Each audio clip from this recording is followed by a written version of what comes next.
Assalamualaikum warahmatullahi wabarakatuh. Perkenalkan, kami dari kelompok 8 ingin mempresentasikan tugas mata kuliah Kimia Analisis Forensik yang berjudul Silent Treat: Melacak Sumber dan Dampak Kebocoran Gas Klorin melalui Pendekatan Forensik. Selanjutnya itu ada kronologi kejadian tentang kebocoran gas klorin yang akan dijelaskan oleh teman saya. Kepada Muhammad Daniel Mustafa, dipersilahkan. Baik, di sini ada kronologi kejadian. Kejadiannya ini ada di Karawang, tepatnya pada pabrik PT Pindo Deli 2. Ini disebabkan karena kebocoran gas klorin di area pabrik. Terjadi pada bulan Januari 2024 dan menyebabkan ratusan bahkan ribuan warga mengalami gejala keracunan.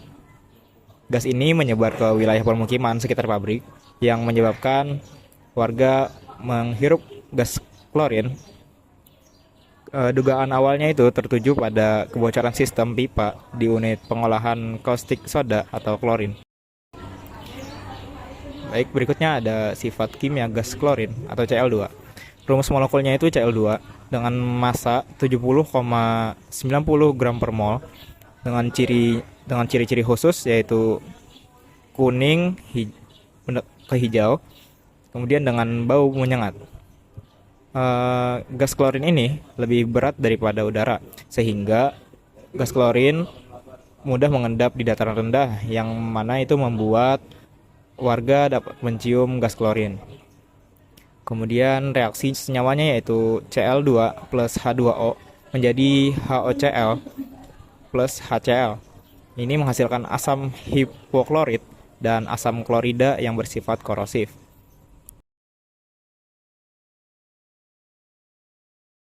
Berikut adalah beberapa kemungkinan penyebab kebocoran gas klorin yang terjadi di pabrik. Pertama, kegagalan sambungan pipa akibat korosi atau tekanan berlebih. Kedua, kegagalan sistem absorber pada unit HCl sintesis yang tidak mampu menahan atau menyerap gas dengan sempurna. Ketiga, reaksi yang tidak sempurna antara gas hidrogen dengan klorin, sehingga menghasilkan gas sisa yang berbahaya. Dan yang terakhir, faktor kelalaian manusia serta kurangnya pemeliharaan instalasi yang membuat sistem menjadi rentan terhadap gangguan. Hal yang perlu dibahas di sini adalah bagaimana sistem pengawasan yang diterapkan di pabrik tersebut dan apakah prosedur pemeliharaan sudah dijalankan dengan rutin. Selain itu, penting juga untuk membahas kesiapsiagaan dalam penanganan insiden. Misalnya, apakah sudah tersedia alat pendeteksi kebocoran dan rencana evakuasi bagi pekerja serta warga sekitar. Semua faktor ini harus menjadi perhatian agar kejadian serupa dapat dicegah di waktu mendatang. Dampak toksikologi klorin. Gas klorin dengan rumus molekul Cl2 bereaksi dengan air di saluran pernapasan membentuk asam hipoklorit dan asam klorida yang bersifat korosif. Paparan gas ini dapat menyebabkan iritasi pada mata, tenggorokan, dan paru-paru. Pada konsentrasi 1 hingga 3 ppm, iritasi ringan terjadi. Sementara paparan 5 hingga 15 ppm dapat menimbulkan batuk dan sesak nafas. Paparan yang lebih tinggi, sekitar 30 ppm, berpotensi menyebabkan kerusakan berat pada paru-paru dan gagal napas pada paparan yang sangat tinggi. Oleh karena itu, gas klorin sangat berbahaya bagi kesehatan manusia. Selanjutnya, saya akan menjelaskan mengenai proses pengambilan dan analisis sampel. Pertama, untuk sampel udara, gas klorin dapat diambil dan dianalisis menggunakan alat impinger yang berisi larutan Na2S2O3 atau natrium tiosulfat. Proses ini mengacu pada referensi standar NIOSH 6011 dan EPA 0051 yang biasa digunakan untuk analisis kontaminan gas di udara. Kedua, untuk sampel air, jika terdapat kemungkinan paparan klorin di lingkungan perairan, maka konsentrasi klorin di air dapat dianalisis menggunakan metode titrasi iodometri. Analisis ini mengacu pada standar 4500 CIB dari APHA yang memang digunakan untuk penentuan kadar klorin bebas maupun total di dalam air. Jadi, secara garis besar, tahapan ini bertujuan untuk mengetahui sejauh mana klorin menyebar di udara maupun air setelah terjadi kebocoran atau insiden paparan. Kemudian, setelah sampel berhasil dikumpulkan, dilakukan tahap pendekatan forensik untuk memastikan penyebab dan dampak dari kejadian tersebut. Langkah pertama adalah dokumentasi lokasi dan penyegelan area bocor, supaya kondisi tempat kejadian tetap terjaga keasliannya. Kedua, dilakukan pengambilan sampel tambahan dari udara, air, dan material pipa untuk memastikan sumber kebocoran. Selanjutnya, dilakukan pemeriksaan log operasi dan tekanan sistem untuk melihat apakah ada gangguan teknis sebelum kejadian.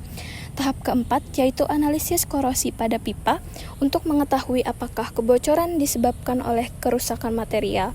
Setelah itu, data meteorologi seperti arah dan kecepatan angin dikorelasikan dengan sebaran gas untuk memperkirakan daerah terdampak. Dan terakhir, hasil seluruh analisis tersebut dihubungkan dengan data klinis korban sehingga bisa diketahui apakah paparan gas klorin benar-benar menjadi penyebab gejala atau kematian korban. Dengan pendekatan forensik ini, hasil penyelidikan menjadi lebih valid dan menyeluruh. Baik, selanjutnya itu ada rekomendasi dan kesimpulan. Untuk bagian rekomendasi sendiri, berdasarkan kejadian tentang kebocoran gas klorin yang telah terjadi, disarankan untuk instansi yang mengolah bahan kimia itu pertama memasang detektor gas klorin secara real time di area yang rawan. Kedua, melakukan inspeksi dan pemeliharaan pipa secara rutin. Ketiga, menyiapkan SOP evakuasi dan sistem peringatan dini. Dan yang terakhir yaitu perlu untuk menyiapkan audit keselamatan industri oleh pihak instansi. Kesimpulan yang dapat diambil yaitu kebocoran gas klorin di pabrik PT Pindo Deli 2 Karawang pada awal tahun 2024 menyebabkan warga-warga di sekitar mengalami keracunan. Gas beracun ini diduga bocor karena pipa yang rusak atau korosif. Senyawa klorin itu sangat berbahaya karena dapat mengiritasi mata dan saluran pernapasan. Bahkan, senyawa ini juga dapat menyebabkan kerusakan terhadap paru-paru. Nah, untuk mencegah terulangnya kejadian ini, maka industri itu perlu melakukan pemasangan detektor gas, inspeksi pipa secara rutin, dan prosedur evakuasinya yang jelas.